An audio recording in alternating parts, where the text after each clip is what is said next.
And you start to connect yourself with that goal, right? Because otherwise you're relying on the fact that you're going to somehow see results, perhaps instantly. There is often multiple ways to get to the same goal. Hey, what's up? I'm Adam if you're new here, and if you're returning, then you know what's good.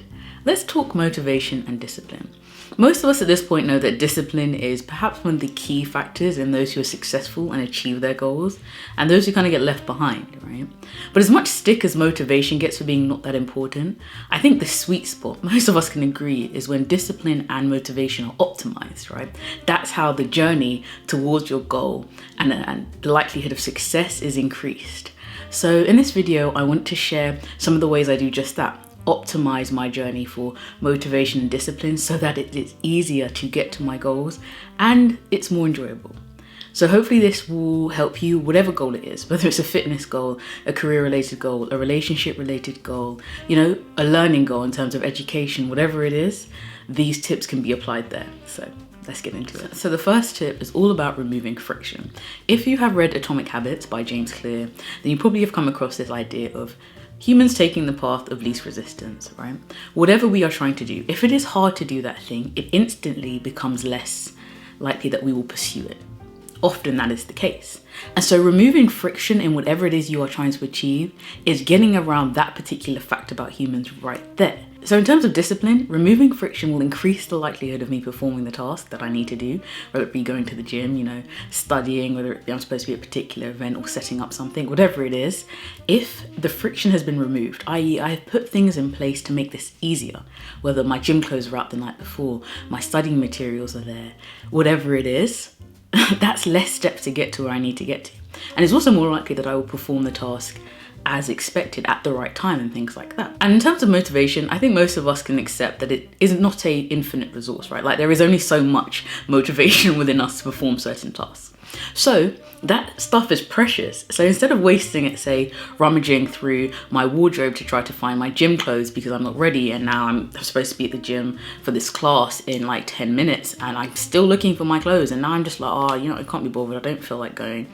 That motivation should be stored up as much as possible for the actual task, right? So removing the friction then allows you to pour that motivation or to use that motivation for where it is most important. The next tip that I found has helped with optimizing motivation and discipline is understanding the systems that I'm using. Whether that be from deep work, whether it be from Atomic Habits, whether it be from the 4-hour work week, wherever I'm drawing my information from my systems and bringing them together, understanding why I'm doing it, i.e. the science behind it, really helps with staying on track and staying disciplined, right? Because otherwise you're relying on the fact that you're going to somehow see results, perhaps instantly, right? If you just don't know why you're doing something, you just go for it. Like, you know, cool, I kind of read something about it and it sounds good, but you're not quite, you know, invested in it. It becomes hard if the results are going to be further down the line, right? Because you may quit before you get there because you're not quite sure why you're doing what you're doing.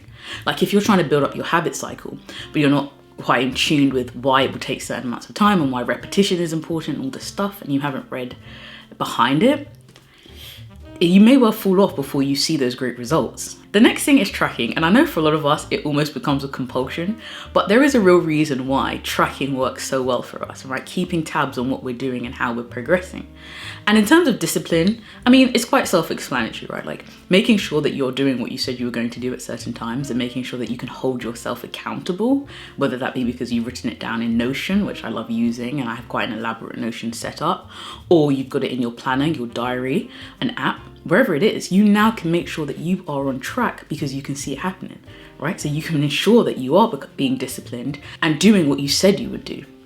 But in terms of motivation, we like to see ourselves progressing. Like we like to see that what we are doing has an output, has an outcome, right? In order to keep going.